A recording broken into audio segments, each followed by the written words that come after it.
Oi pessoal, tudo bem? Eu quero agradecer aqui publicamente ao trabalho que o André Moré vem executando.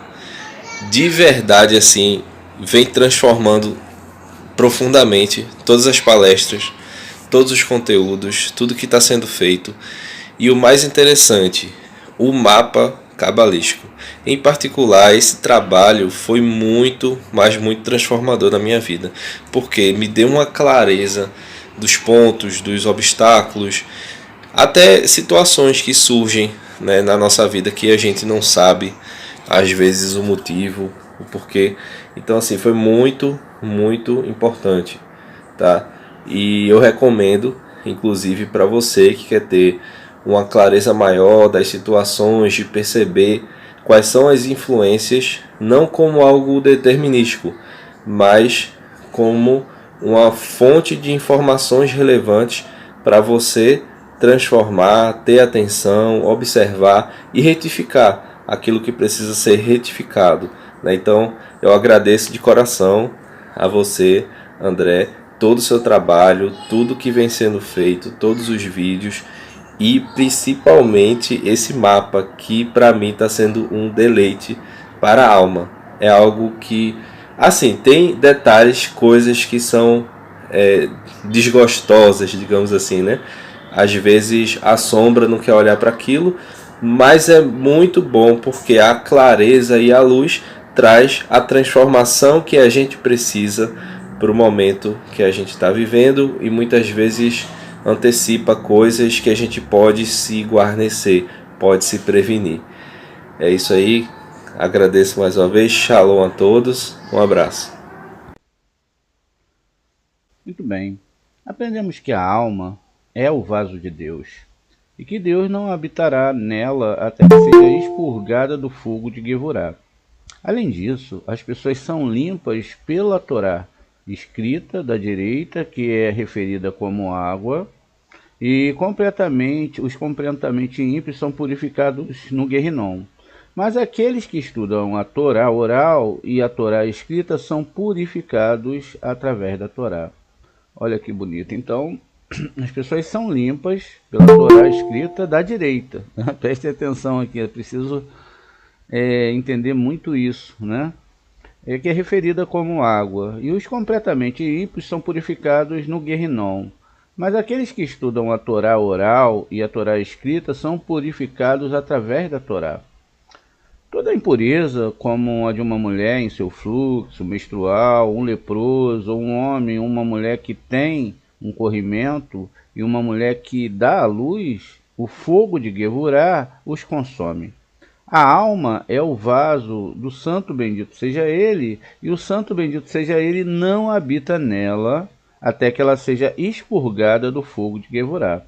Como está escrito, não é a minha palavra como um fogo? Diz Hashem. Isso é Jeremias 23, 29. Neste fogo, se a má inclinação é como o ferro, né? Se a má inclinação é como o ferro, ela explode. Mas se for como a pedra, derrete.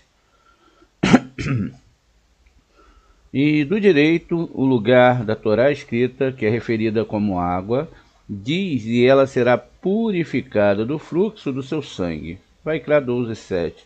Através dela são limpas um leproso, um que é impuro através do contato com um corpo morto, um que tem uma descarga e um que é contaminado através do contato com qualquer tipo de inseto. Está escrito, então aspergirei água limpa sobre vós e sereis limpo, né? Que é a descarga seminal, não é? Na coluna central, a embarcação está unida ao marido, sendo a embarcação uma mulher, que é Malhut, né? Essa embarcação é Malhut. Depois de se santificar na coluna central e se purificar na água rituais da coluna da direita, ela está unida com a coluna central. Disse sobre os utensílios de peça, tais utensílios que são usados para coisas frias. Mergulha-se ritualmente no frio e elas são limpas, como são as almas que vieram do lado da misericórdia e não misericordiosas, graciosas e bondosas, não é? Isso, perdão, gente. Como são as almas que vieram do lado da misericórdia e são misericordiosas, graciosas e bondosas, não necessitam de limpeza em água morna, como as das pessoas comuns. Certamente são purificados nas águas muito quentes, através das quais se purificam completamente os maus. Aqueles que se aquecem no fogo da má inclinação, sobre ele está escrito: tudo que entra no fogo passará pelo fogo. Bar-Midbar 31, 23.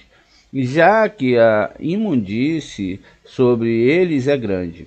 No entanto, os completamente justos são limpos na água fria, já que foi dito sobre eles: quem coloca espaço entre os que ficam presos, ou seja, ele não fica junto enquanto pronunciam as letras em recitar o Shema, um para o outro. Eles esfriam Guerrinom para ele.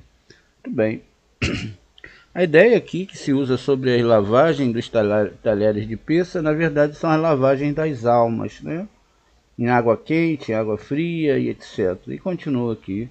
Se as almas são materialistas, na medida em que são como utensílios de barro, sua quebra é sua purificação. Então, vamos ler de novo. Se as almas são materialistas, na medida em que são como os utensílios de barro, sua quebra é sua purificação. Como se diz, então quebrados foram limpos os segredos disso é, os sacrifícios de Elohim são espíritos quebrantados. Terlim 51, 19.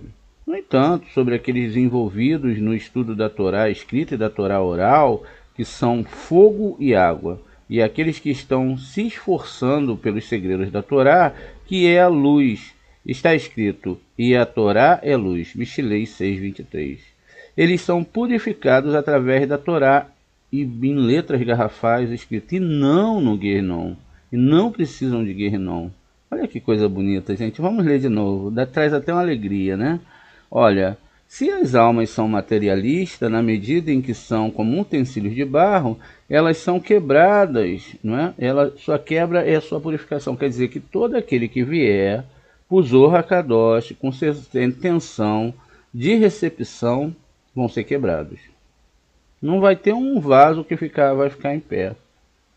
A gente acabou de ler um terrilim aí do rei Davi falando, acho que foi o anterior, do Moré César, falando que o rei Davi ele estava muito quebrantado. Veja, então o vaso é quebrado, não é por causa da questão materialista ou do desejo da recepção. Como se diz, se estão quebrados, foram limpos. Quer dizer, se a pessoa foi quebrada, olha que coisa bonita, ela foi limpa, não é? E se ela não foi quebrada? O que aconteceu? Ela não foi limpa, né? Então,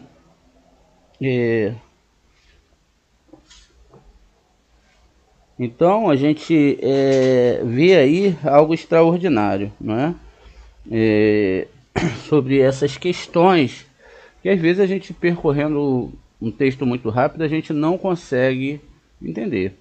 Aí diz: o segredo disso, os sacrifícios de Elohim são um espírito quebrantado. Veja, eu só posso realmente entender isso se eu quebrantar, se eu ficar humilde, né? Prestando atenção. Isso vai estar no Terlim 51, 19. No entanto, sobre aqueles envolvidos no estudo da Torá escrita e da Torá oral, que são fogo e água, e aqueles que estão se esforçando pelos segredos da Torá, que é luz, tá vendo? É luz, Zohar HaKadosh, que é luz, né? A palavra Or, que está aqui, ó, que é níveis de alma. Isso está em Michelei, né? Aí a Torá é luz, isso está em Michelei 6:23. Eles são purificados através da Torá e não precisam do Guerrinom. Tá vendo? Isso é muito bonito de se ver, de se entender, né? Porque a Torá é luz. Torá oral e Torá escrita. Além disso, encontramos no capítulo sobre ver aquele que vê datas, né? Então, aquele que vê datas, né, que é a palavra tamarim, em seu sonho. Ou seja, se você viu uma data no seu sonho, significa que as suas iniquidades terminaram. Da palavra tamu, isso é o que está escrito. O castigo da tua iniquidade está cumprido, ó filhos de Sião. Eirá, Lamentações 4:22. Porque Temarim consiste nas letras de Tam, né, que é inteiro, que é o nível de Jacó sobre o qual está escrito, e Jacó era uma planície, Tam, um homem, né? Bereshit 25:27. Os pecados são amargos, não é? Marim, e portanto as datas, não é? Hebraico Tamarim contém as letras Tam e também a letra aqui Mar, né? A Tamarim, ó, tem a palavra Tam, ela está aqui também, ó, Tav em meio final, Tam também a palavra logo depois Mar, que é amargo. Muito bem. Portanto, isso indica que seus pecados acabaram. Vamos olhar aqui então no Bereshit 25:27. Vai Drur Hane Arim, vai Ri Essar, Ishi Iadat Seir, Ishi Sader, vai Yaakov Ishi Tam, Isheve Elo Ohalim, né? Aqui ficou estranho porque lembra muito o nome Elohim, né? Ohalim, não é? Mas seria Elohim, se troca-se esse lamed aqui por esse re. Então veja a palavra tam, completo, não é? São dois ciclos, 40 e 400.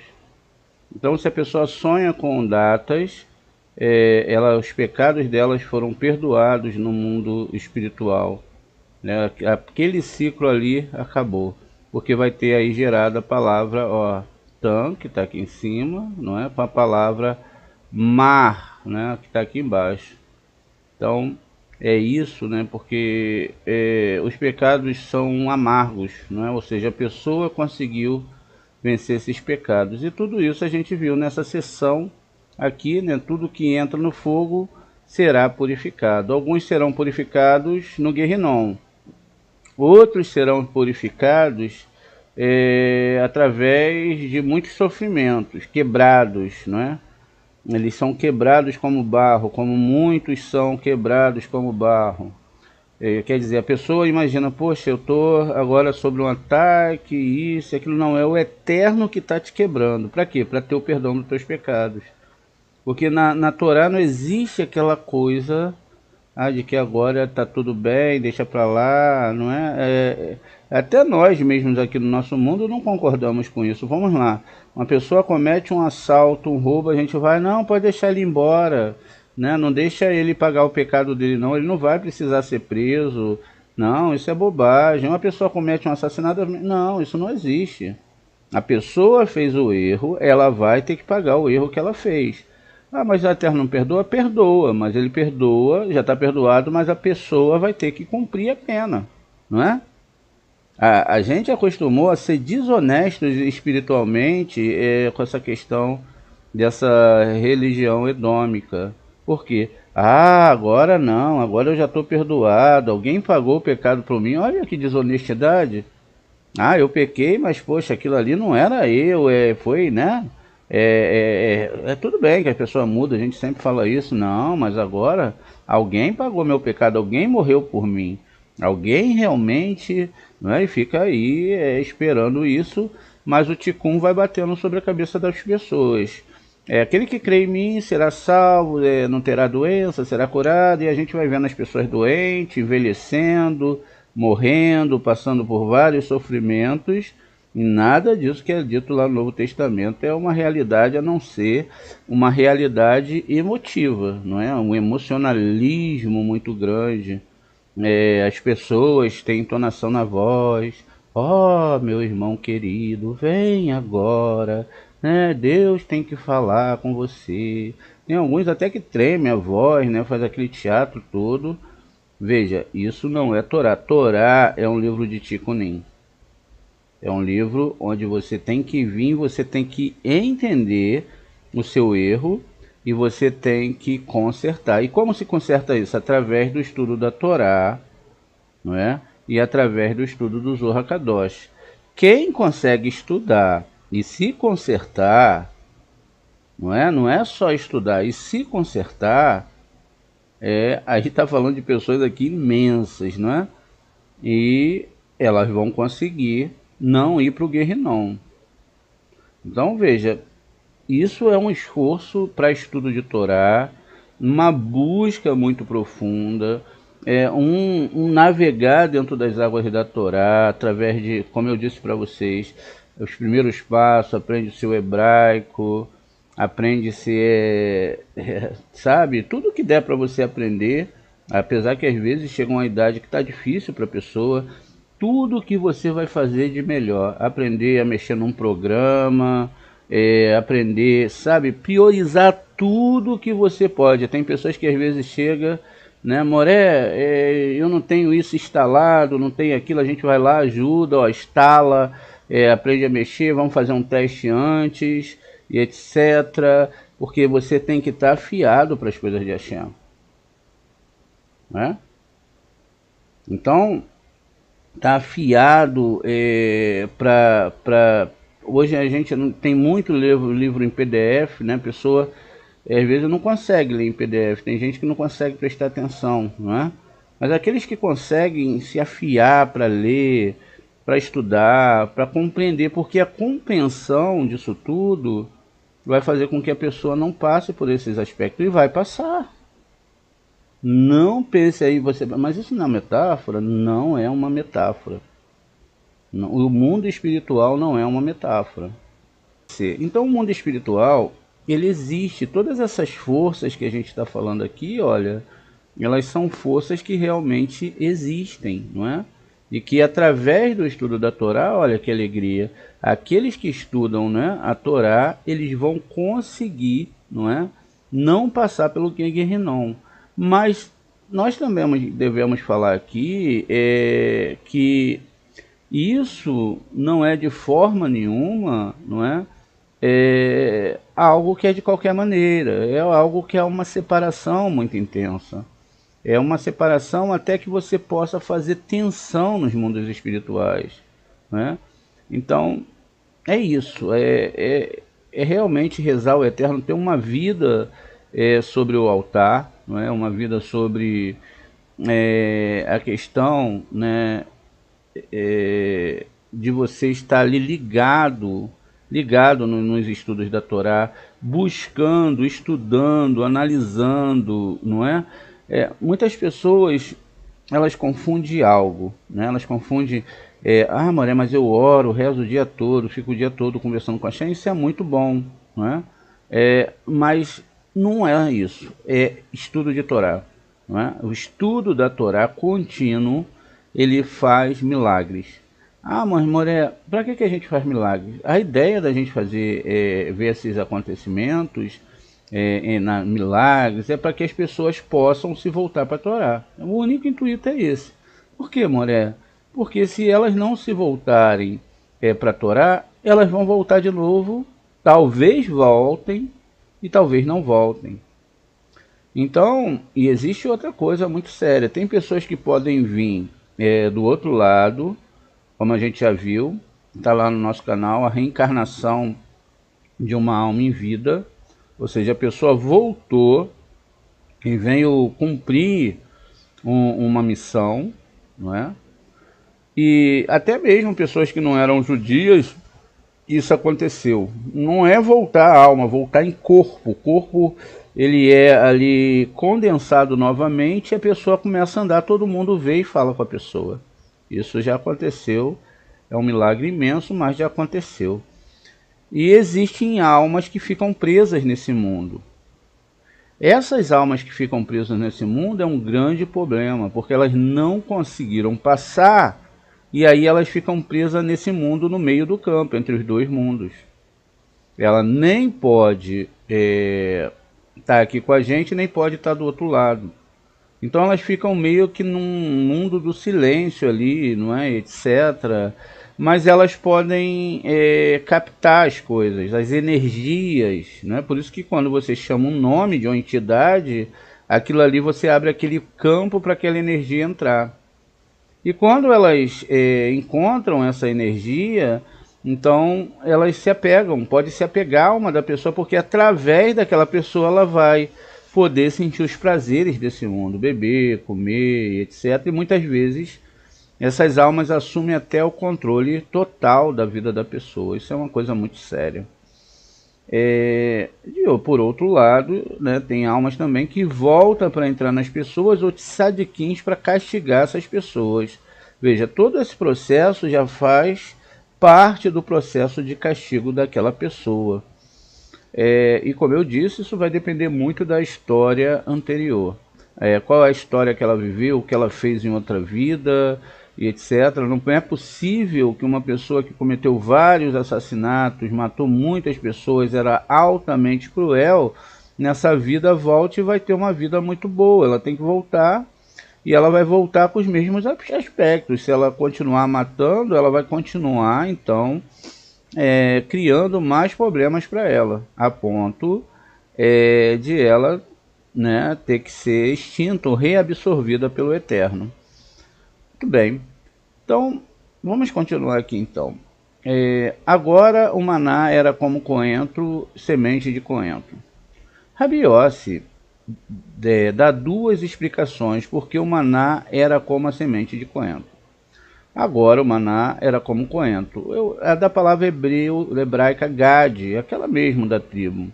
Gad, semente, Bar Midbar 11:7. Vamos dar uma olhada aqui em Bar Midbar 11:7. Que é o livro de Números no 11:7.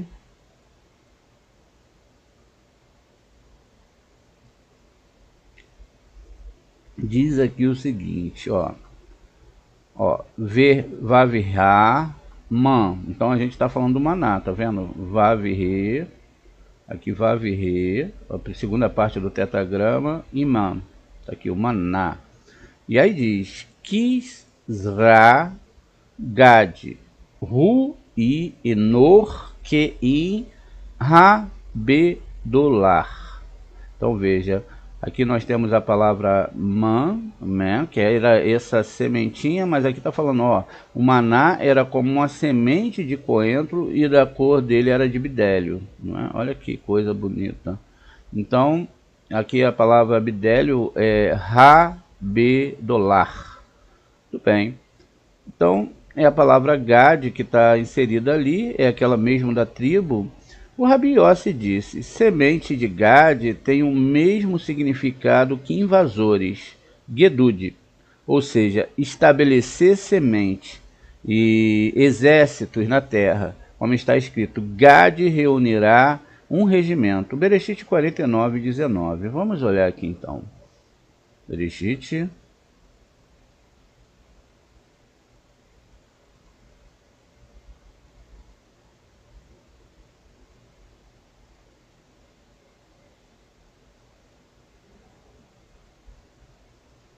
49:19.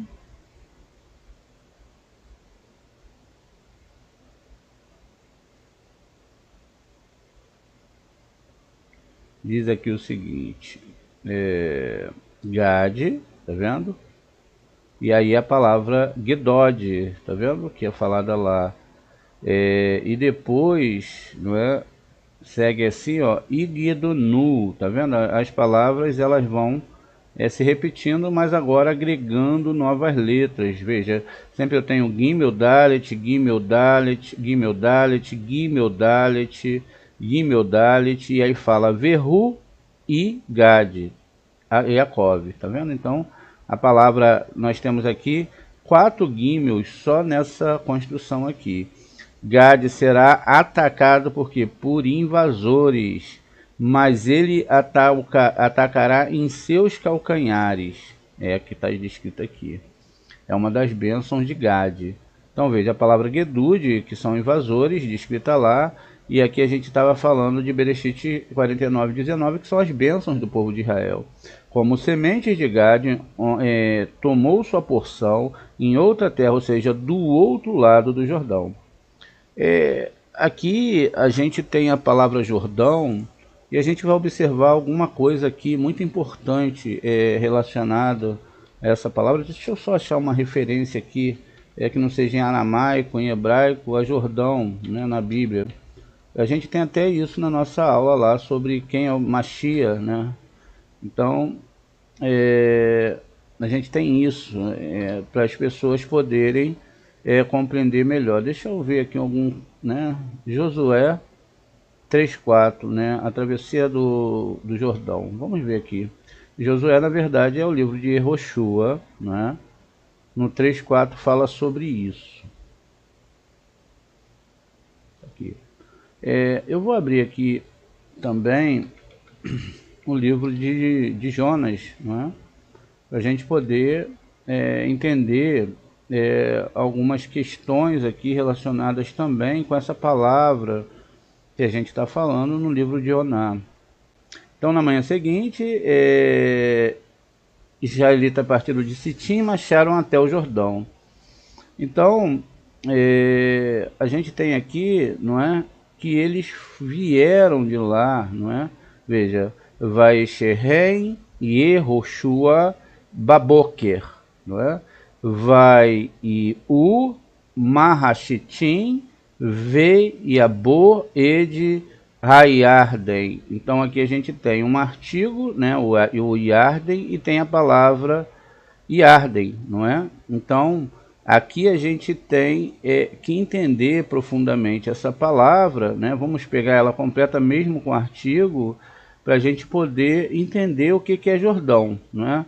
A gente sabe que todas as coisas dentro da Torá devem ser bem analisadas. E a gente está falando sobre Gad, né? Gimel Dalet. Na verdade, Gimel Dalet, Gimel vai representar exatamente Júpiter, não é?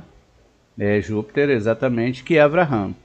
E o Dalet, ele vai representar Marte, que é o julgamento. Veja, amor e julgamento.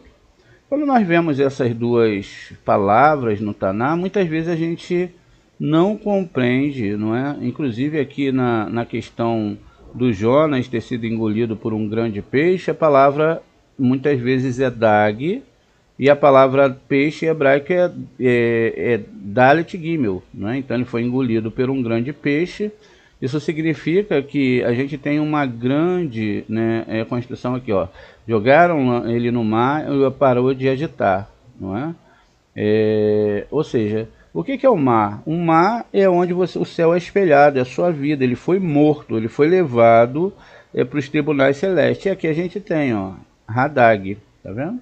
O nome peixe tá aqui, Hadag. Veja, é a construção, se a gente olha, Gad, semente. Ou seja, o que aconteceu com ele? Ele foi atacado pelos invasores. Mas isso acontece aqui, mas também acontece principalmente, não é? Esse peixe que é a morte, porque nós temos, além de dois planetas aqui, ó, que é Hesed e Gevurah, nós temos a Torá aqui, que é representado pela letra Re, que é a constelação lá de Nissan, mas também é a vida da pessoa. Agora aqui nós temos 7 sefirotes, que está com tudo gravado em relação à pessoa para passar para os mundos superiores. Veja então como é que é uma complexidade muito grande, né? Que Iona tinha que passar, não é? E existem outras construções aqui, veja. Então, já aqui ele fala desse monte. Qual a ligação que a gente pode falar de Iona, não é? De Iona aqui com Dag, ou Hadag, ou com Gad, não é? As letras podem ser desorganizadas, mas a transmissão do pensamento aqui é uma só. Muito bem. E diz que Moshe, não é? Ele não veria o Jordão, ele não passaria o Jordão. E aqui existe um segredo cabalístico incrível. Por quê? Porque aqui eu devo separar as letras. Eu devo separar as letras e a gente deve então entender que essas letras elas têm um padrão a serem seguidos e que essas letras elas vão formar alguma ideia para mim dentro do que realmente a Torá está querendo falar. E a gente pode perguntar, poxa, Moré, mas por que tanta complicação? não é? Justamente por tudo que a gente viu, não é? Ligado ao quê? Ligado à interpretação dessa Torá de uma forma desordenada. As pessoas, Moré, por que as pessoas fizeram isso com a Torá? Desejo de recepção, desejo de controle de massa, desejo de querer impor sobre as pessoas, talvez um masal, uma visão do mundo que ela tinha e que não era a visão do mundo para aquela pessoa. Essas coisas devem ser muito observadas. Então, a primeira parte que nós devemos analisar aqui, não é? A gente está falando ali, não sei se vai dar tempo, né, da gente... Vai, porque na segunda aula a gente vai falar sobre isso. Então veja, a primeira coisa que eu devo fazer, uma análise, quando eu vou fazer algum tipo de estudo, é saber que a letra Re representa duas sefirot. Quais são as letras? Ela representa Biná e também representa Malhut aqui embaixo, né? Ela tem Biná e Malhut lá embaixo. Eu não vou desenhar não é? Todas as questões da árvore sefirótica. Eu acho que não tem necessidade. Se tiver necessidade, levanta a mãozinha aí que eu desenho. Para você que está chegando agora, né? Se você falar, Moré, eu não vou entender se o senhor não desenhar, melhor até fazer logo, né? Porque pode ser que isso aconteça. Então vamos lá, vamos fazer uma árvore aqui rapidinho. Não custa nada.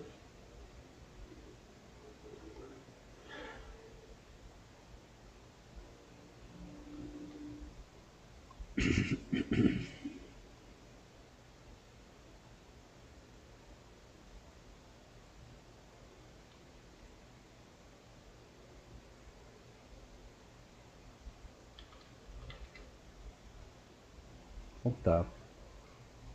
Fiz até as sefirotes bem grandes, né? Então vamos lá. Aqui ó, tem a letra Re, né? Vamos colocar aqui então a letra Re para a gente não correr. Até para quê? Porque às vezes a gente pensa que está falando e as pessoas estão entendendo a complexidade disso tudo, porque é complexo, né? Não é fácil. E aí as pessoas podem então não ficar só na explicação ali, né, do primeiro nível. Então veja, aqui eu tenho a letra Re, que está ligado a essa, né, essa sefirote aqui que eu estou vendo, mas também eu tenho a letra Re aqui embaixo. Olha, eu tenho duas sefirotes que tem essa letra Re. Essa letra Re e essa aqui são letras reis, mas dentro do seu nível, do nível que elas estão, não é? Tudo bem, isso eu já descobri aqui na palavra Gad. E qual é os outros dois planetas? Um está falando de Hesed, aqui de Hesed, ou seja, o Gimel está dentro de Júpiter, o Gimel criou o planeta Júpiter, diga-se de passagem, então a gente está falando aqui exatamente, não é? Dessa construção aqui dentro. Então a letra Gimel, vamos colocar aqui, está dentro aqui desse aspecto da Torá. Moré para quem? Só para os profetas, só para o povo judeu? Não. Isso é um aspecto para toda a humanidade. Todos estão aqui em missão. Ninguém veio aqui com missão perdida. Ninguém. Todos devem entender isso, não é? Muito bem. Então você tem agora aqui dentro, não é? Deixa dentro de aqui esse planeta que é o Júpiter, que participa, todos os planetas, eles participam diretamente do masal da humanidade. E aqui eu tenho Marte. E aqui eu vou ter então o planeta que criou aqui esse, não é? Esse Marte aqui foi exatamente, não, aqui eu tenho, tá aqui embaixo, eu acabei marcando aqui, me confundi. Então aqui eu tenho, não é, um planeta que criou Marte, tá vendo? E esses planetas são Hesed e Gevurah. Aqui eu tenho, não é, em Biná, um vermelho, como também, Biná não, perdão gente, Gevurah, eu tenho vermelho, como eu tenho vermelho acima em Biná, por quê? Aqui está sobre o aspecto do arcanjo Gabriel. Então veja, aqui eu estou falando de uma vida, né, de 10 mandamentos, se a pessoa conseguiu conectar ou não, para que lá do outro lado essas partes estejam equilibradas. Eu posso usar toda a Gevurah para estudar a Torá. Eu amarro, lembra que O, o Avram, ele amarrou o Itzhak, ele amarrou a ira, tá vendo? Mas não é como a gente imagina. Muitas vezes, muita gente fala sobre esforço, correr atrás, as pessoas pensam que é elas que vão fazer. A gente não consegue nem imaginar o que vai fazer no próximo minuto. A gente precisa que Deus crie Hatson, vontade. Precisamos que Ele mesmo cure, porque se Ele não curar, se Ele não sarar, ninguém poderá fazê-lo. Então somente Hashem pode curar. Somente Ele pode tirar a pessoa do nível que ela está. Nós, com nossas rezas, apenas abrimos os canais. Não é? Apesar, Morel, o senhor falou que é o tzadik que faz o milagre, sim.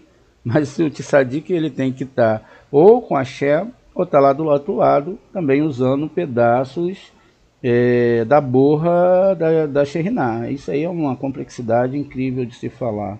Né? Então, os egípcios eles chegaram até o quarto milagre ali de Moshe. Não é? Essas forças elas chegaram, mas chegou num local que eles falaram, não, agora já, aqui já não é mais pra gente, não é? Aqui já está fora do nosso nível, deixa esse Moshe aí, esse Aharon, né? Moshe, aqui Vênus, e Aharon é exatamente aqui Mercúrio, né? Ou Netzayod, tá bom? E aí aqui, que não, esse monte que a gente está falando aqui, ó, que é chamado de Jordão, mas o que está escrito aqui é Raer, né? Aqui Raer Den, né? Não é Jordão. Então vamos lá. A primeira questão que nós devemos fazer aqui, ó, e ver aqui, é que aqui a gente tem uma montanha, ou seja, essa montanha que está descrita aqui, ela é toda hora citada na Torá. Inclusive essa montanha, diga-se de passagem, ela também é citada, não é? Para receber a Torá, ela é citada para um monte de Esav, então tem muito disso sendo citado, não é? Dentro da questão da Torá. Existe, ó, veja só, vamos botar um monte aqui, para a gente entender aqui esse processo. Então veja, então aqui, gente, eu tenho uma montanha, tá vendo a montanha onde você vai subir, né? Onde a pessoa acabaram entrando duas montanhas. Deixa eu tirar uma aqui. A gente tem 15 minutos para explicar isso bem rápido para vocês. Agora, eu tenho a palavra Har, que é montanha. Todo mundo sabe disso. A gente já até fez algumas questões com essa palavra Har, não é? Porque a gente viu a construção dessas palavras na palavra Kadosh. Lembram disso? Então a gente via a palavra Kadosh e ali a gente foi montando, não é? Uma questão sobre a santidade. Então a gente tinha ali que no meio dessas palavras vai surgir a palavra Kadosh. Toda vez que nós construímos alguma coisa espiritualizada com as letras da Torá, a gente tira então a possibilidade delas terem sido, não é, algo que era desse mundo, mas é algo do mundo espiritual, né? Então aqui a gente tem um monte, e um monte, o rio é chamado de Jordão, não é? Mas aí eu estou fazendo uma nova construção, tá vendo? É um rio, a gente está fazendo uma nova construção, ó, tirando a palavra Har, que é monte, Gematria 205.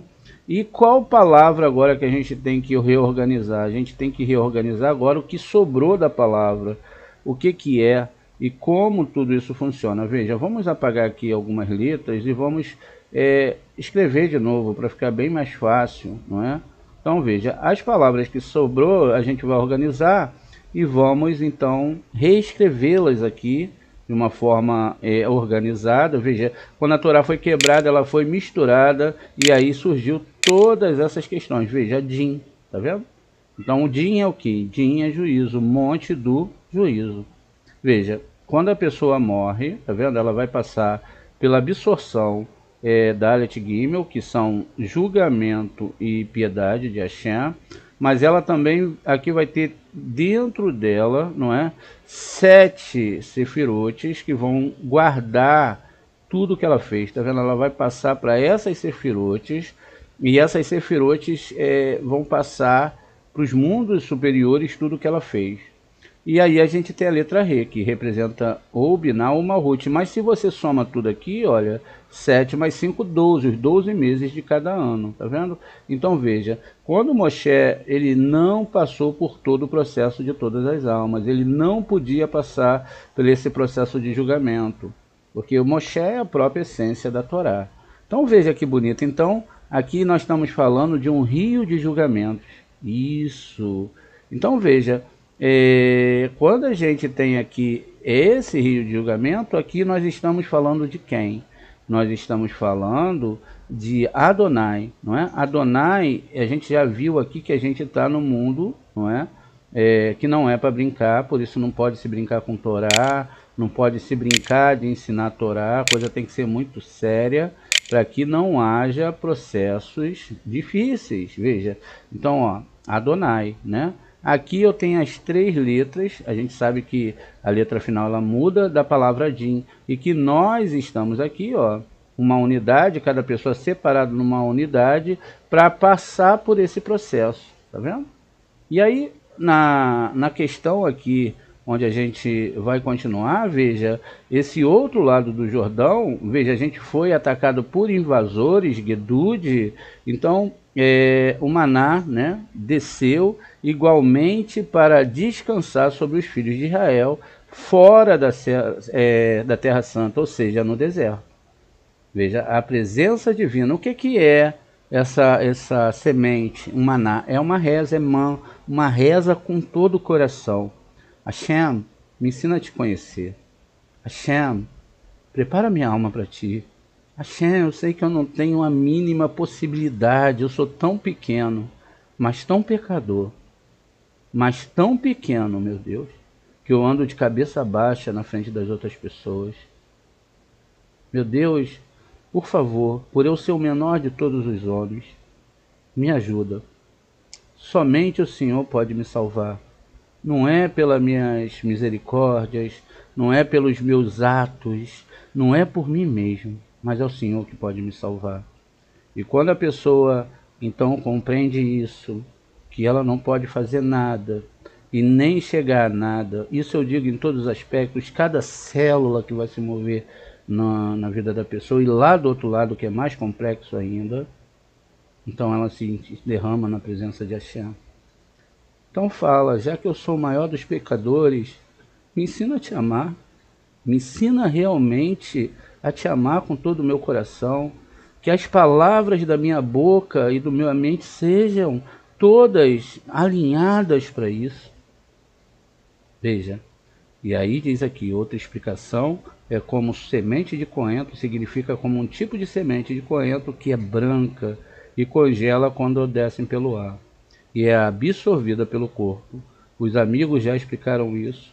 A sua cor era como a cor de bidelium, conforme Bar-Midbar 11:7, que é como aquele cristal que é branco, semelhante ao direito acima, que é Hesed. Então veja, referido como branco. Então a semente é quando a gente chega nesse amor. Quando a gente reconhece realmente, fala, Hashem, meus esforços de estudo de Torá, meus esforços disso, nada disso, Hashem. Pode fazer o que somente o Senhor pode, porque somente o Senhor é todo poderoso. Meu esforço é apenas uma forma de eu demonstrar que eu quero, mas o poder é teu, a força é tua, e eu nada sei. Por isso, Hashem, tenha misericórdia de mim. E assim a gente vai avançando, até que nós possamos galgar aquilo que ninguém tem o direito, porque todos pecaram com Adão, todos erraram. Nós podemos, pelo menos, ter uma sensação de amar o nosso próximo e a Deus a cada momento. E somente isso poderá, não por interesse de seguir a Deus para ir para o Olam Rabá, nos colocar mais próximo de Deus, para fazer a vontade dele, entender que só ele pode todas as coisas, e além dele nenhum outro se criou, nenhum outro se formou. Então a gente viu que existe um processo. Ora, e esse processo é para quem? É para todos os seres humanos.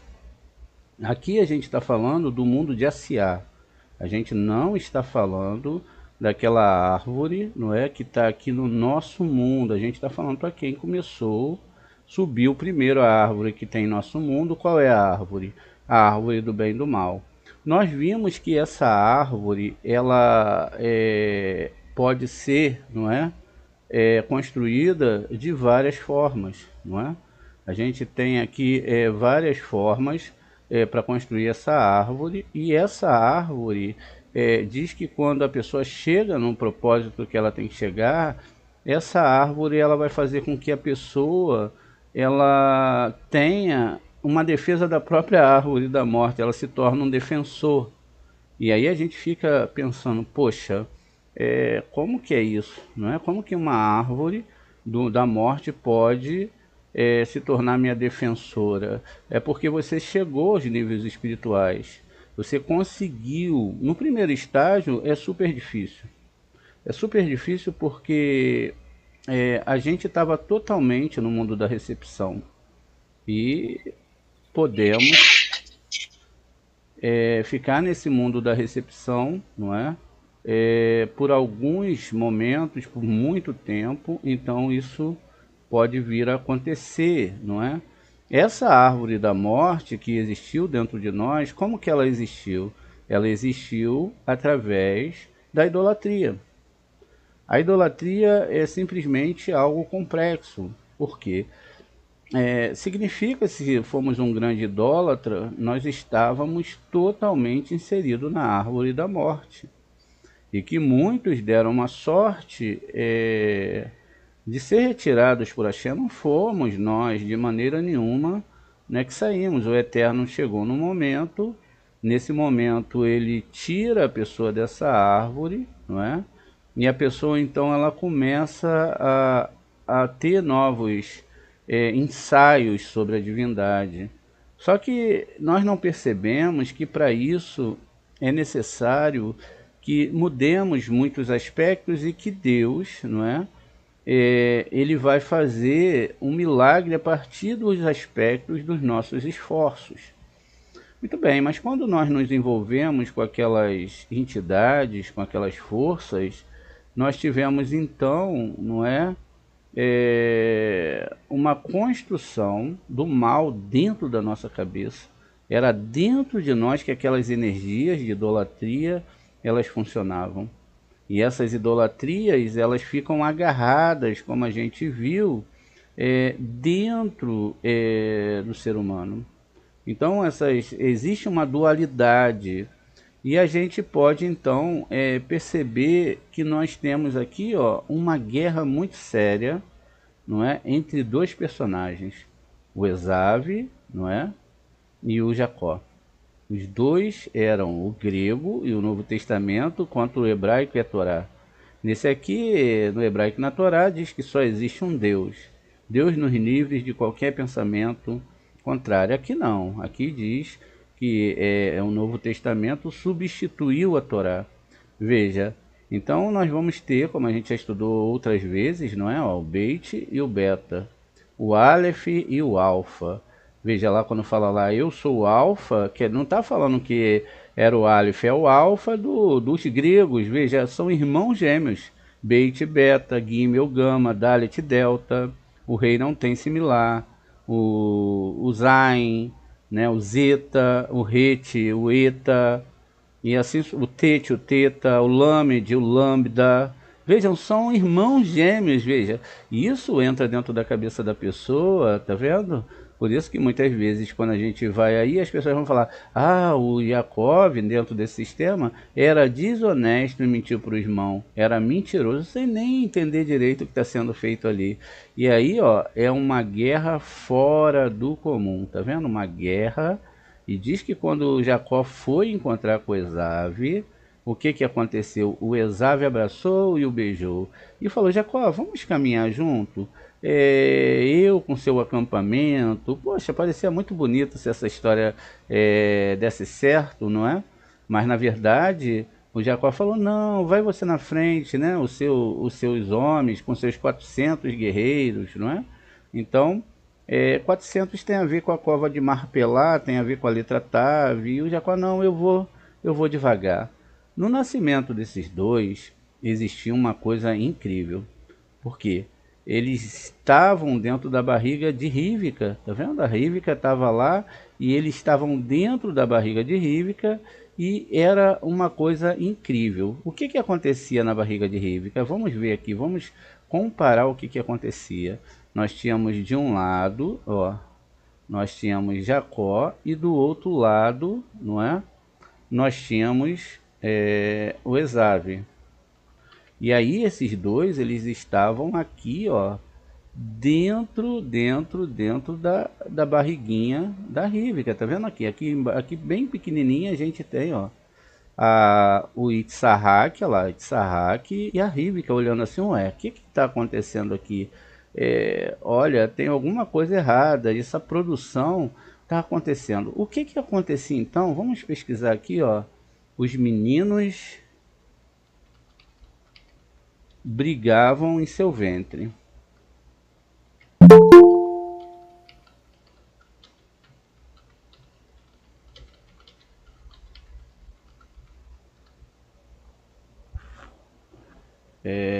Isso é no Bereshit 25, 22 e 27, né? É interessante que parece as 22 letras e as 27 o nome Coa, que é o nome poderosíssimo que existe na Torá. Então vamos ver aqui, Bereshit 27, 25 na verdade, no 22 ao 27, né? Então tá aqui, ó, a história, ó.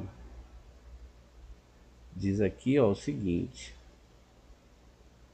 ó, Vaitzeratzetzur, veja, duas letras Sadik repetida, Rabanim Bekarevar, Vetomer, em Quem Lamar Ze Anohi, Vetaler Le Deresh Et Adonai. Mas as crianças lutavam em seu ventre, e ele disse, assim porque eu existo, né? A Rívica falou isso. E ela foi perguntar a Adonai. Diz aqui, Vaiomer Adonai Lar, Shenei, e aí Guim, ou Goim, Bebetenerra U Ne Le Umaim, Mami Aerra e Ferador, Velo Meleon, Yamá, tá vendo? Yamatz, Veravi, e Abode Tsair, ou Tsair. O Senhor lhe respondeu, Adonai lhe respondeu, duas nações estão no teu ventre. Dois povos separados sairão do seu corpo. Um povo será mais poderoso do que o outro, e o mais velho servirá o mais jovem. E quando diz aqui, ó, isso ela foi consultar Shem, né? Ela foi, depois que isso aconteceu, ela foi lá consultar o Shem para ver o que estava acontecendo. Quando ele chegou lá, ele falou, olha, tem dois meninos no seu ventre, um do lado da esquerda, veja, o grego, e o outro do lado da direita. E esses meninos, eles se enfrentarão. O que é isso? O lado da idolatria, que é bem proeminente no nosso mundo, e o mundo do monoteísmo. Por isso que existe essa guerra, não é? Entre essas duas forças, tá vendo? Dentro da barriga eles já lutavam, nem tinham consciência ainda, esses dois mundos espirituais, e eles já brigavam entre si. O Esav, ele tinha uma forma de entendimento da divindade, ele queria receber todas as coisas nesse mundo. E ele jurava que toda aquela história, como a própria história de Nimrod, de que existia um Deus homem que morreu e ressuscitou e veio salvar a humanidade, tá vendo? E o Jacó era o contrário. Então existia uma guerra, veja, dois lados do cérebro, lado esquerdo e direito, e onde essa questão vai existir. Moré, por que o senhor está falando sobre isso? É justamente por causa da questão da idolatria. A idolatria é um peso espiritual muito grande, né? Nós vimos que, como nós temos outra árvore aqui da morte, então o Esave, ele fazia parte da árvore da morte. E ele lidava com aquelas forças impuras ali. Tanto é que quando Jacó ele está voltando para sua casa após enfrentar Labã, ele encontra com um anjo que era o anjo de Esave, que não queria ter aceitado de forma nenhuma o trato que Esave tinha feito com, que Esave tinha feito com Jacó. E quando Jacó havia comprado, não é, o seu direito de novo, a primogenitura, porque foi isso que o serpente fez no Gan Éden. Ele trocou o nascimento das crianças. Então, Jacó, que era para nascer primeiro, nasceu em segundo lugar. Logo, ele, juntamente com Rívika, teve que mudar todo o aspecto do que aconteceu no Gan Éden e trazer de volta, não é, o nascimento do primogênito. Então, Jacó segura no calcanhar de Esave, olha a metáfora aqui. E quando é que se dá isso? Um mês de Libra, não é? Um mês ali, um mês de Gêmeos, não é? No mês de Gêmeos, que é a letra Zayin, que representa a tribo de Levi, é onde também é representado duas torais, ou seja, essas forças que brigam entre si. Veja, tudo é muito profundo dentro da Torá, quer dizer, mestre, como que a gente pode entender uma coisa assim? A gente tem várias vezes, várias explicações dentro da Torá. Veja, Deus fez o céu, o sol, não é, voltar. Então, ou ele parou o sol, né? Então veja, a gente tem isso várias vezes aparecendo na Bíblia, não é, sobre esse movimentar dos astros. Então, ó, Isaías 38:8, vamos olhar aqui, Ishayahu,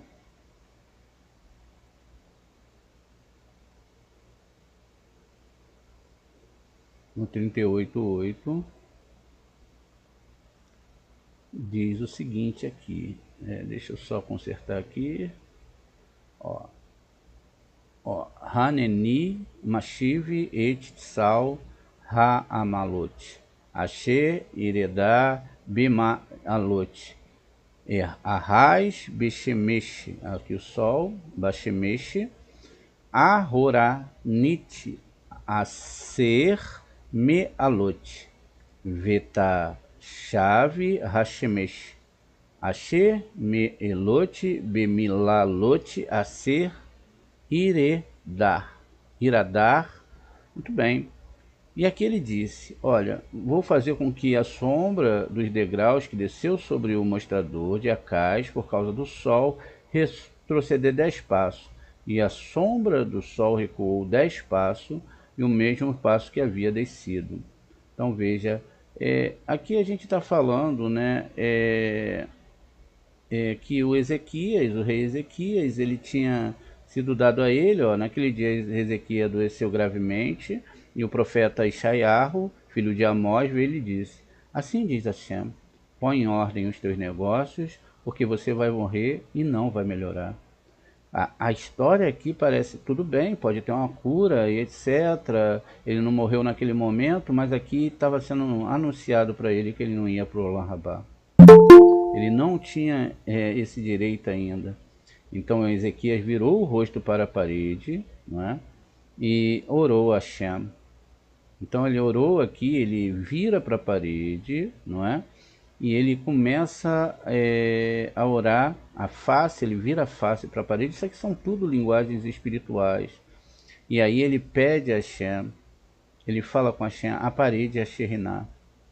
Ele fala com Hashem. Ele diz o seguinte, Vaiomer anar Adonai, Zerha na et asher, Hate haleveti lefneha, Bemet ube shalem, Verhatove beinirha aceiti, vai berrei, Hazekihur berri, Gadol.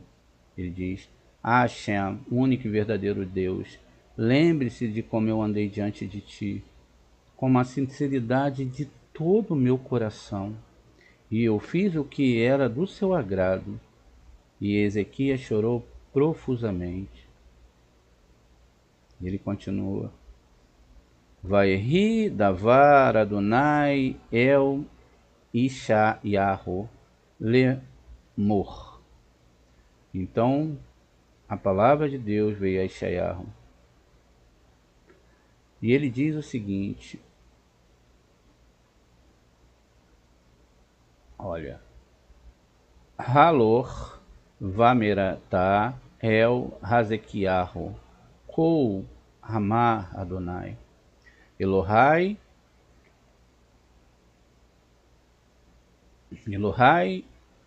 David Avirra Shemeati et Tefilaterra Ve'aiti et da minha terra Haneni Yosef Al Yameira Ramesh Ashere Shana. Ele vai e diga a Ezequias: assim diz Adonai, o Deus do seu antepassado, o Deus de Davi, ouvi a sua oração, vi as suas lágrimas, venho por esse meio acrescentar 15 anos à sua vida. Muito bem, se a gente para pensar aqui na palavra 15 anos, é a primeira parte do tetragrama, ou seja, venho acrescentar você aos mundos espirituais. E diz ainda, Umikaf mele Ashur etsi leha veet hair hazot vegenoti el hair hazot. Também livrarei você e esta cidade das mãos do rei da Síria. Eu protegerei essa cidade. E este é o sinal, Veze leha aot meet Adonai ase e ase Adonai. Et Hadavar Hazar Aser Daver. Este é o sinal para você de que Deus fará o que foi prometido. E aí ele então vai lá, vou fazer com que a sombra do sol, dos degraus, não é? Que desceu sobre o mostrador de Acais por causa do sol, retroceda 10 passos. E a sombra do sol recuou 10 passos, os mesmos passos que haviam descido. Muito bem, o relógio espiritual teve que voltar, Deus tinha que voltar lá em Acais e de novo mexer no sol. 2 Reis 20:11, mas a gente já sabe que vai estar falando disso, não é? Então Deus parou o sol.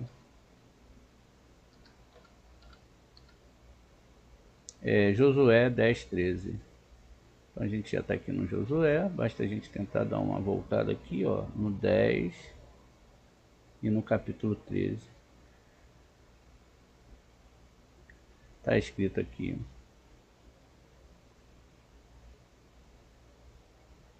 Vaiadon Hashemesh, Vaire Amod Ed Yakom, Gove Beiv Halo Hir, Ketová, El Sef Raishá, Vaemod Mesh, acho que aqui está junto, Vaiamodesh Behatsi Hashamai, Veloetes levou Kion Tamin.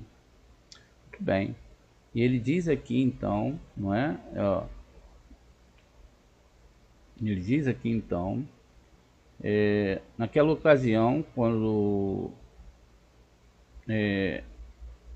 derrotou os amorreus diante dos israelitas, dirigiu-se a Deus e ele disse na presença dos israelitas: fique parado ao sol em Gibeon e a lua no vale de Ajalon. E o sol parou. Diz aqui: Vaidom, Hameshe, Vaire, Amerra, Ed, Iacom, Goi, Beim, Hale, Rai, Ketová, El, Sefer, Raishá, Vaemod. É a mesma coisa que a gente leu anteriormente. O sol parou e a lua parou, enquanto uma nação julgava seus inimigos. Como está escrito no livro de Rachá, assim o sol parou no meio do céu e não pressionou para se pôr durante um dia inteiro. Muito bem. Então Hashem lutou, né? Pois Deus lutou por Israel nem antes nem depois houve um dia assim em que Deus agiu de acordo com as palavras ditas por outra pessoa. Veja, o profeta, ele falou, ele disse, e o Eterno então honrou a palavra daqueles profetas. Veja que coisa bonita. Então, o que, que a gente vai construir com isso, né? Todos os astros são controlados por um amor maior. A questão de Israel que é falada ali é toda a humanidade. Então o cabalista ele tem que ter essa consciência de amor e ele tem que ter consciência que tudo, imagine tudo, absolutamente todos os sentimentos, todas as palavras, todos os seus estudos, tudo aquilo que ele fala pela sua boca vai adentrar os mundos espirituais. Talvez não tenha a intenção certa ainda, talvez a pessoa esteja construindo através do estudo da Torá tudo isso, mas o certo é que existe uma promessa muito especial dentro da Torá. Diz no próprio Taná, no livro de Bereshit, que o, Abraão ele tinha uma preocupação, não é? E Deus fez um pacto com ele, não é? E esse pacto foi muito importante a gente ver isso no final da história de Abraão. E Abraão dormiu ou foi enterrado, Deus fala para Abraão, você irá para junto dos seus familiares. Eu acho que é mais ou menos assim que tá lá. O que acontece? Deus fala para ele, você vai ser enterrado com a sua parentela. Mas o que acontece aqui é algo extraordinário. A gente sabe que a Torá ela não está sentenciada às questões cronológicas como imaginamos. Ou seja, as questões dentro da Torá não são cronológicas de forma nenhuma. Apesar de haver vários apontamentos para momentos especiais onde a divindade se faz mais presente ou mais oculta, dependendo da festa que a gente vai observar. Nesses momentos, os astros eles são reorganizados e o tetragrama também ele sofre uma permutação para que ele esteja, naquele momento, sobre aquele lugar, trazendo sobre toda a humanidade a sua bondade. E para aqueles que não alcançam essa bondade, ou até mesmo alcançam, usam essa bondade para maldade, não é? Então, ali é falado para ele que ele seria enterrado e estaria com seus familiares. Mas como pode isso? Se os seus familiares eram todos idólatras. Eles tinham vindo dos caldeus, os descendentes dos judeus são babilônios, né? Isso sem medo de errar. E aí surge ali uma nova nação e é natural que no nosso mundo existam várias questões de pessoas que se desligaram de um povo, migraram para outro local e ali surgiu um novo grupo. A gente pode citar isso, os indígenas do Brasil são descendentes dos esquimós, né? Eles há 15 mil anos atravessaram uma ponte que existia de gelo, essa ponte derreteu e chegaram aqui no Brasil, depois ficaram aqui ilhados, né? Eles não ficaram sobre toda aqui a América do Sul, com vários outros grupos de indígenas, enfim, mas eram tudo, faziam parte desse grupo que foi se dividindo, subdividindo aqui no nosso continente. E a gente tem algo semelhante também lá nos Estados Unidos, ali, que tinham muitos índios e foram exterminados, né, pelo homem branco. E a gente sempre vê a história de que os índios são ruins, né? Mas na verdade eles tiveram as suas terras invadidas. Muito bem. Então, dentro desse conceito, a gente vê que é feita essa promessa, mas essa promessa vai se cumprir na frente. Porque o próprio Aharon ele ainda nasce com 20% de idolatria. Esses 20% de idolatria que ele nasce vai fazer com que ele bote a mão ainda no ouro, não é? Que foi feito o bezerro de ouro. E aí ele passaria por um processo de limpeza muito sério. A gente vê que esse processo de idolatria ele atravessa reencarnações. Veja que então esse processo, apesar da gente estar fazendo esse shiur para tirar um pouco a preocupação das pessoas, é um processo extremamente dolorido, não é? E é uma questão que depende de uma sequilar, né? Muitas vezes a sequilar, essa morte que a gente vê ali, é do lado negativo dentro da pessoa. Mas há de ter um extremo cuidado. Por isso que Deus ele cercou ali o Aharon de muitos cuidados, não casar com uma mulher que não seja viúva, não colocar a mão em mortos, não sair de dentro dos aspectos da Torá, e ali ele tinha toda uma proteção espiritual dada por Hashem. Muito bem. Então, mas até ali ele tinha 20%, depois ele reencarna como profeta Eli, não é? E ali tem toda uma história muito bonita sobre reencarnação, sobre o que ele veio consertar e etc. E ali ele finalmente conserta, justamente com Cora, que era Chamuel ali naquela época, etc. Chamuel, se não me falha a memória aqui, era servo dele e o servia. Então nós devemos prestar atenção, porque é o que Hannah, não é, prometeu para Shem, se o menino nascesse, ele foi tirado do inferno e renasceu, reencarnou para consertar. E então ali a gente vê que essa questão de idolatria é uma coisa pesadíssima, porque é uma coisa que, como a gente disse, é uma coisa que entra dentro da pessoa. E ela entra e ela fica misturado ali, sabe? Tendo a questão também daquele pequeno el que existe no lado do anjo negativo que encanta as pessoas. Veja, quanto mais eles fazem idolatria, mais eles querem, tem que ser adoração de todo o coração, tem que realmente, né, se implementar tudo para esse aspecto desse lado da divindade que é antagônico ao lado do monoteísmo.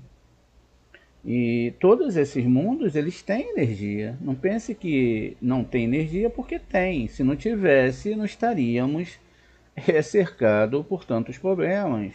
Mas a gente também deve observar nossa fatia do bolo.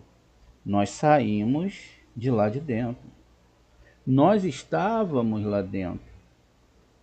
Agora, o que nós temos que observar aqui é que às vezes as pessoas chegam e começam a ter problemas seríssimos. Caramba, elas saíram da idolatria, elas estavam antagônicos à Torá, estão sujas, totalmente sujas, não sabem ainda o que é a Torá, não entendem ainda o que é a Torá. E olha, eu digo para vocês uma coisa, nós devemos, não é? Agradecer muito a Shem.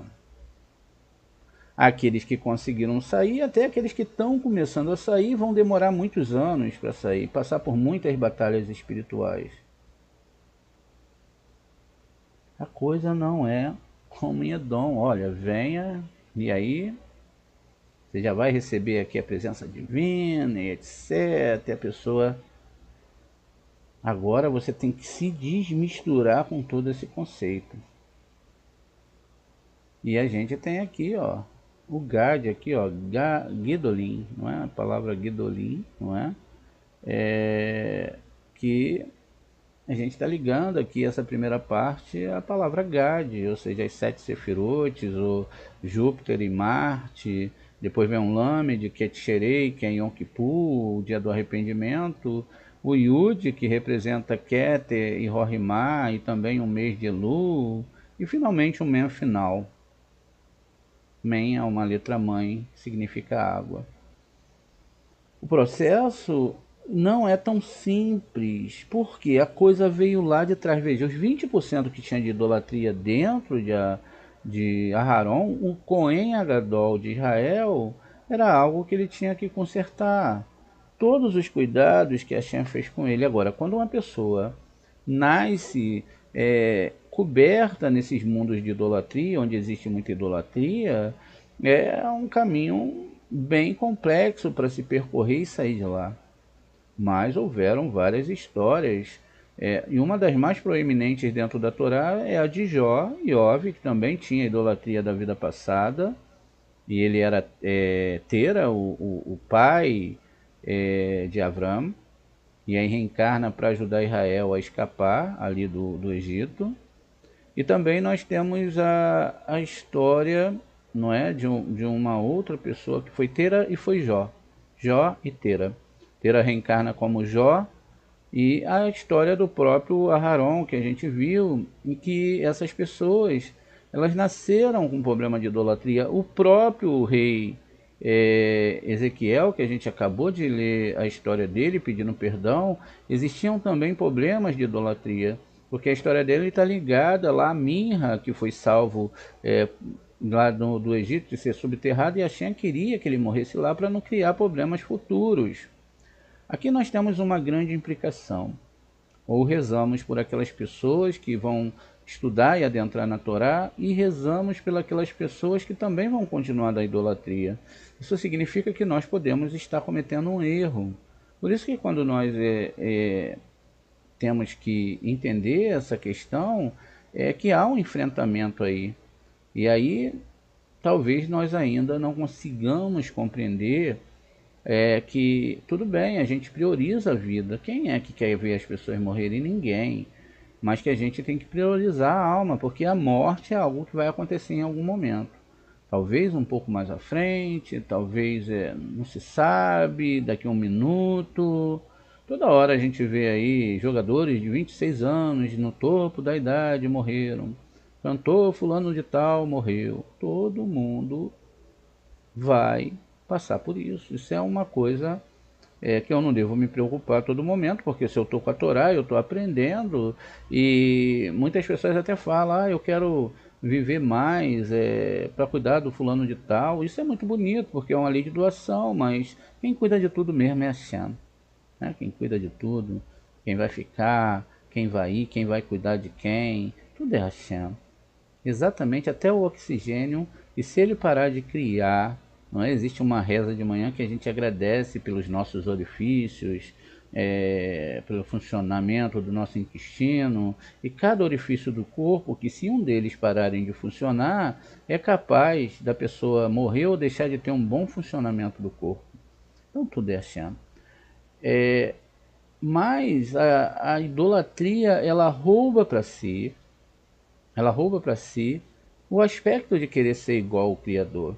E por isso é que existe uma grande diferença entre o nome Elohim, e deve-se perceber que Elohim é qualquer poder. Existe Terrilim, se não me falha a memória, 86, que até chama os homens de Elohim. Nós somos Elohims. Ué, não somos? Somos nós que criamos todos os aspectos desse mundo, construímos máquinas, aqueles que têm mais poder sentenciam uns a vida melhores, outros a vida piores. Uns matam, tiram a vida do outro, outros ajudam o outro a ganhar vida. Existem várias questões envolvidas aí, então nós podemos criar. Nós podemos criar um mundo de Torá, de Kabbalah, também podemos destruir esse mundo. Podemos criar grupos religiosos, podemos misturar tudo que achamos que não, aqui agora eu entendi, não é? Porque a maioria das religiões que surgem são porque a pessoa teve algum tipo de visão e teve algum tipo de relacionamento ali com um grau, e pode-se achar que a totalidade da divindade, deve-se entender que nem mesmo as letras hebraicas, elas são a totalidade da divindade, são portais para níveis de mundo. Assim também os nomes, o próprio nome Adonai, que está aqui conosco, o nome Shaddai, Yud-He, são elevadíssimos, mas ainda não é o Criador. É a expressão do Criador, é um kuá do Criador, é como o Criador ele fica rarefeito, vamos dizer assim, para que nós possamos entender, porque a capacidade intelectual de seres criados entenderem o Criador é algo distante. Então, essa matemática ela nunca vai ser fechada a não ser pelo nível do entendimento espiritual e do contato com a espiritualidade. Então, a partir daquele momento, aquela argumentação do Eterno, a proximidade dele, que não é de forma nenhuma falsa, a proximidade dele, e nem vai gerar aquilo que não é necessário. Por exemplo, como a gente vem dizendo, pode gerar algumas dores, alguns dissabores. Mas veja, Ao mesmo tempo que a Torá fala isso, ela diz que tudo que eu vejo de ruim nesse mundo, ou seja, de ruim nesse mundo, são manchas na minha alma. E que aquela mancha ela tem que ser mostrada, como que eu tiro ela? Como que, se eu estou num estado de êxtase constante, como eu vou saber que tem alguma coisa errada? Às vezes o meu processo interno é tão complicado que eu vou cobrir tudo com o meu ego. Ah, não, isso está acontecendo porque está fulano de tal não presta, ou aquele é assim, ou aquele é assado. Não, é o eterno que começa e termina os ciclos, Hatson, vontade.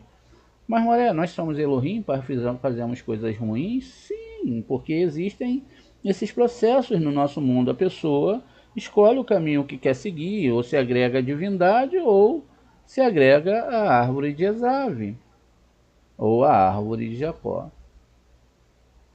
As dificuldades que vão sendo geradas no caminhar dessa Torá, nas guerras intelectuais, mentais, de que eu vi isso em tal religião, ou em outra religião, ou eu, etc., já é uma quebra de Torá, porque o Eterno falou, olha, não se misture com essas religiões, não estude sobre elas, não faça isso, porque isso vai, por mais elevado que seja a alma, vai trazer máculas para a pessoa. E depois, para tirar essas máculas, é lógico que se proíbe a idolatria, porque aquela força espiritual daquela religião entra na pessoa.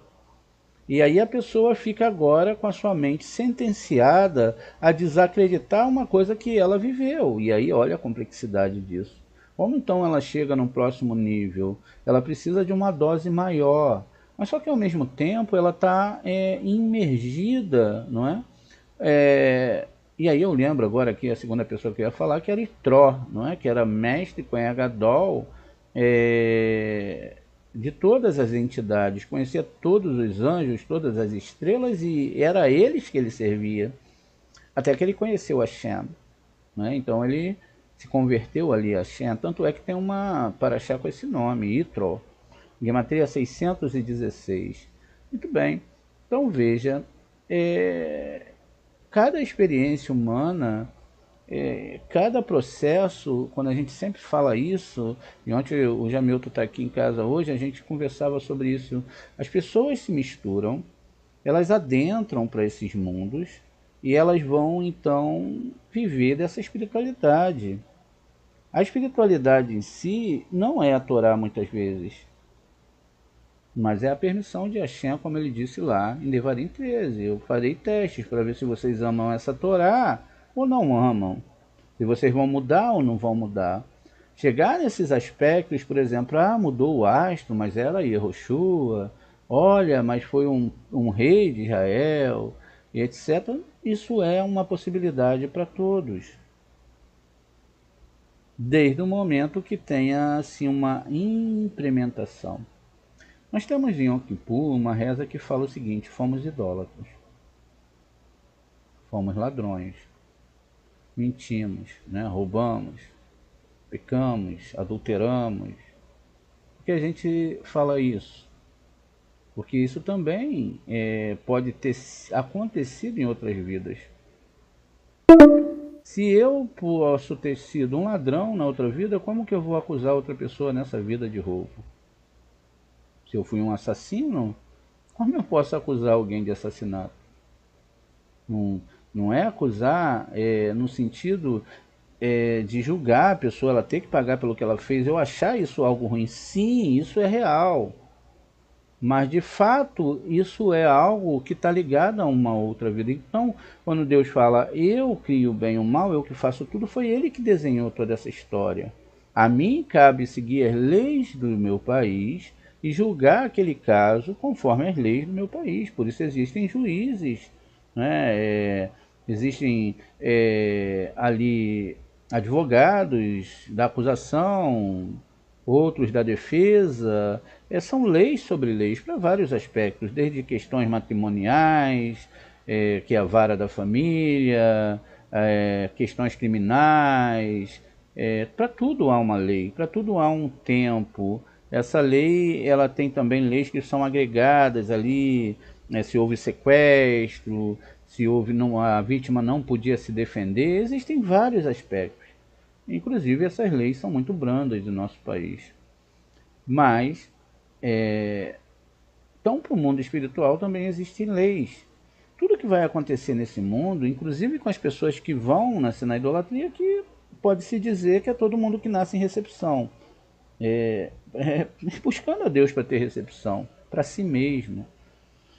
E nós vemos as pessoas super gratas a Deus porque elas têm uma vida muito boa aqui, se destacam de outras pessoas, enquanto a gente vê e viu até no estudo de hoje que aqueles que são apegados ao materialismo, ou seja, existe também essa questão de idolatria, que é a questão de estar apegado a bens materiais, a querer ter mais, a querer, sabe,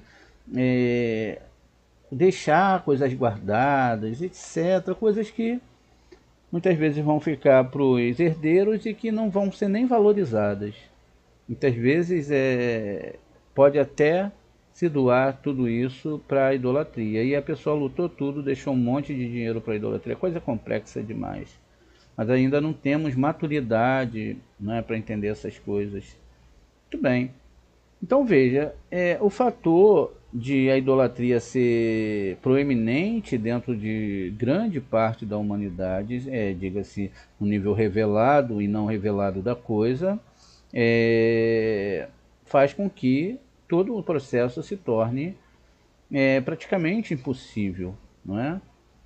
A Cabala, ela vem trazer para gente então um mostramento disso. Imaginem pessoas altamente egocêntricas, egoístas e que priorizam a espiritualidade em cima dos ganhos financeiros, e elas depararem com um texto que, como a gente viu ontem, que os sábios serão pobres, terão dificuldades financeiras, serão chamados de loucos, dementes e o que forem, porque é lógico, se você vai falar de cabala por aí, se preparem, as pessoas não vão entender.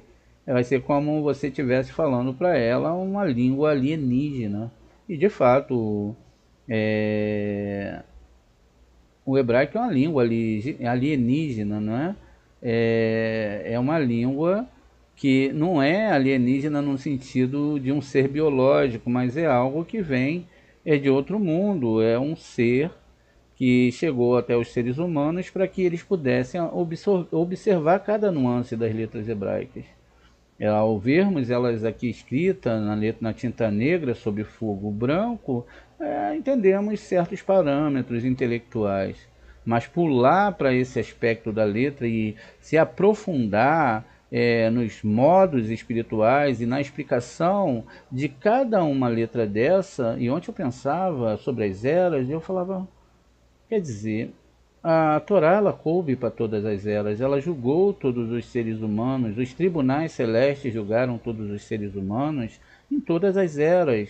Isso mostra que ao mesmo tempo que a Torá ela fala dos planetas, fala dessa descida da divindade, ela já preparou isso para todas as eras que vão existir. Então, as letras, elas então, apesar de não mudarem, teriam uma nova personalidade dentro do intelecto humano. Ou seja, naquele momento era um momento que tinha que acontecer tudo isso. E diga-se de passagem que a nossa geração ela ficou incumbida de receber o Zohar Kadosh. Teríamos que então nos sentenciarmos a observar esse Zohar com todo o coração. Muitas vezes fazemos uma leitura traduzida, porque é o que dá para fazer por enquanto, e ali lemos e vamos logo para outro e outro e outro assunto. É lógico que no ano que vem, ou daqui 2, 3 anos, os assuntos vão se repetir, não é? Mas diz que o próprio Arizal ele se debruçava em um versículo do Zohar em aramaico e ficava ali por semanas meditando naquilo. Então veja a complexidade que existe no estudo da Kabbalah e da Torá. E eu devo me preparar para tudo isso, porque é uma coisa certa dentro da Torá. Os sábios, o que é ser sábio? É buscar conhecimento. Tanto no conhecimento Rorimá, que é aquela coisa que você tem a convicção de que na Torá não está escrito outra coisa além daquilo que você leu em hebraico sobre o entendimento do Zohar Kadosh em relação a outros escritos. Ainda que lá nos outros escritos vão haver manifestações espirituais, mas nenhum livro pode se comparar ao Sefer Torá. E o Sefer Zohar, que é tirado de dentro da Torá, ele também está dentro desses níveis espirituais. Agora, essa Torá pode ser a nível de Esav ou ela pode ser a nível de Jacó.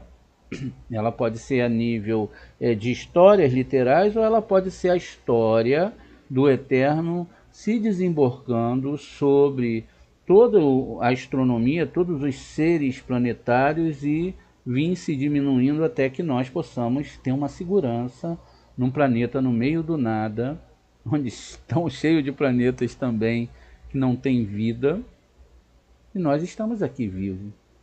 Olha, se isso não é um milagre, ou talvez alguns falem que é um acidente. Eu, com minha pouca sabedoria, não é? Eu compreendo que é impossível isso acontecer no meio do nada, flutuando no espaço. Uma pequena lua, um sol que não é grande como outros sols do nosso universo, tem uns que são até 1000 vezes maior, várias e várias galáxias. E eu fico aqui perguntando, Hashem, como nós somos pequenos, mas como tu nos ama. E nós ainda ficamos preocupados, e Deus mostrou lá que o sol voltou, se amanhã eu vou ter o alimento, o que vai acontecer amanhã, o que eu estou preocupado. Ah, meu Deus, me ensina a crer em Ti. O Senhor segura todo esse planeta, todas as vidas, todos que vão entrar e vão sair. E quem sou eu, ó Rei maior, se não me abaixar minha cabeça diante de Ti e falar como o rei Davi falou: abra os meus olhos para que eu possa compreender a Tua Torá.